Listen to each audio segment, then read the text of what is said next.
Well, I don't have much to do today because it's raining outside, so I'm going to go back to work on Stinky Pete.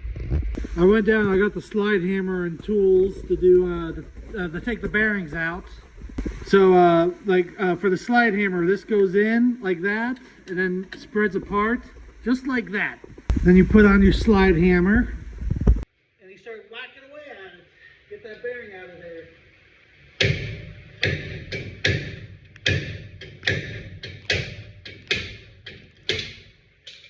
There you go.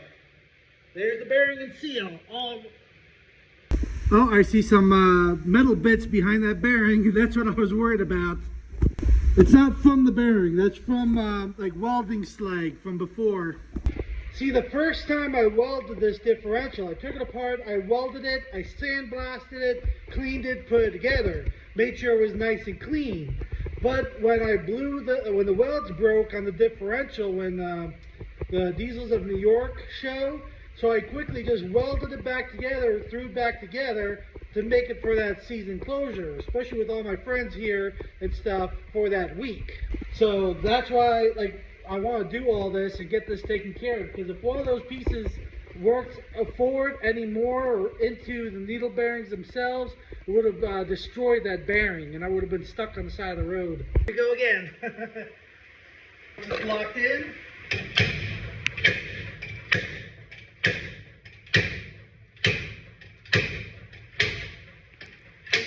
There it goes.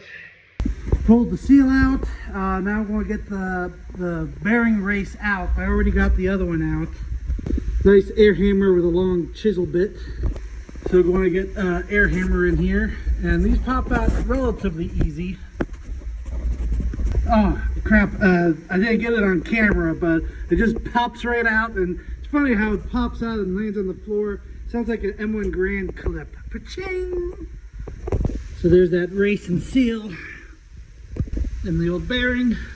So now I'm going to take these adjusting nuts out so I can clean out the axle tubes. Got those out. Some pieces already came out, you know. You can kind of see some of the metal coming down. See, look at little sparkles. So you can see some of the pieces that already flowed down in here. So I got a whole new kit coming. Now the ring gear overall is pretty good, but you can see how some of the little chips right there on the teeth, that's what I was worried about. Even though the main surfaces are good, but right there on some of the teeth. So yeah, you can see some more on the pinion teeth right there. Now don't get me wrong, this ring and pinion can still run for a long time. But the rebuild kit for this differential already comes with a ring and pinion in it. It was like an extra $300 with the ring and pinion. The kit with just the seals and bearings was like $600. With the bearings and seal, with the ring gear and pinion, it's like it was like $8 something. It was about $800 for the whole rebuild kit. Now I could have reused that carrier, but I wanted to make sure I had something strong to handle this power. So I got a like one of those Detroit type lockers, not the air locker, just a solid posi locker. You know, I could sandblast it and get it all cleaned up and everything and put it back in if I wanted to, but it might break the welds again. I do have a donor differential I've had for quite a while in case I needed a carrier or the floating axles. This came out of like an old Dodge van, so the axle tube and stuff is not usable for the shock mounts and all that, and the pedestals, but the main floating axle and the carrier is still all the same. See, I got that because if I ever wanted to get rid of the posi differential, I can. I got the whole carrier with spider gears and stuff to put in it.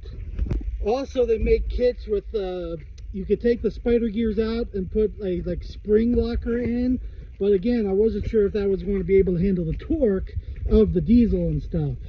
Now there's another type of locker which I would have liked to get, but it was like $1,000. It's like a worm gear type locker.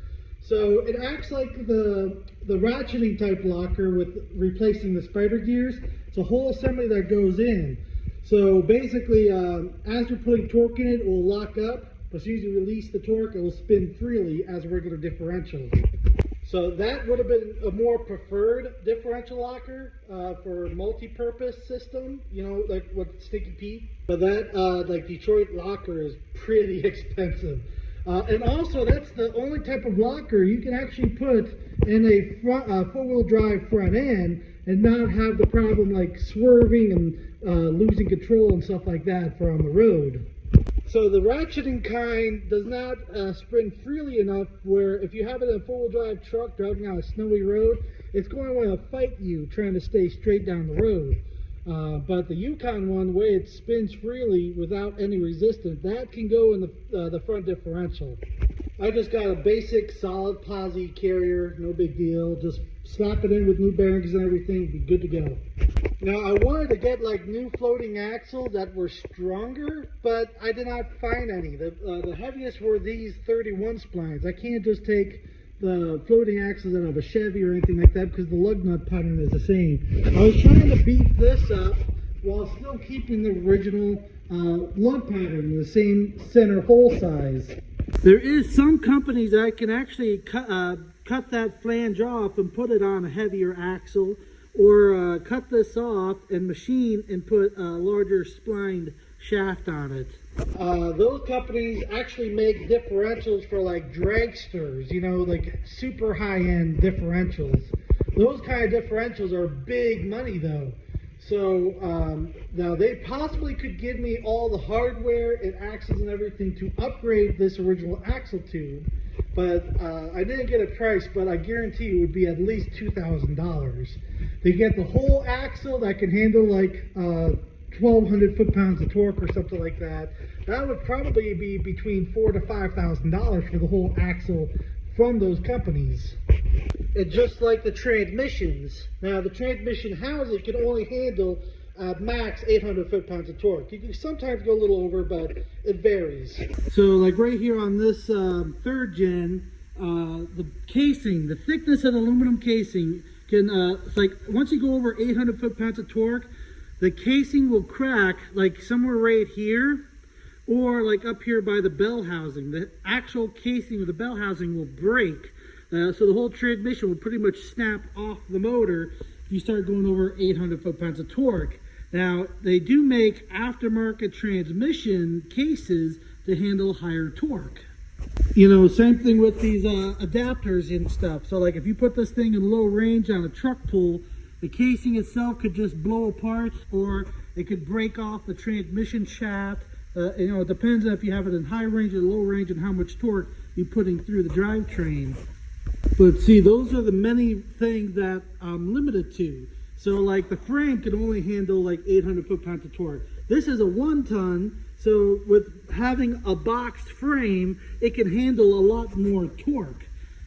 So to handle the extra torque, especially on the third gens, they have different style engine mounts that can handle extra torque from the motor, like for the 24 valves, and they have a few other changes throughout the years. Because leaf springs like to twist, they got rid of the solid axle like the leaf spring style, still a solid axle in second gen, but they went with these torsion bars to help keep that differential so it does not twist. That was one of the upgrades to handle that torque. So more reasons why I'm trying to stay under 500 horsepower with Stinky Pete, you know.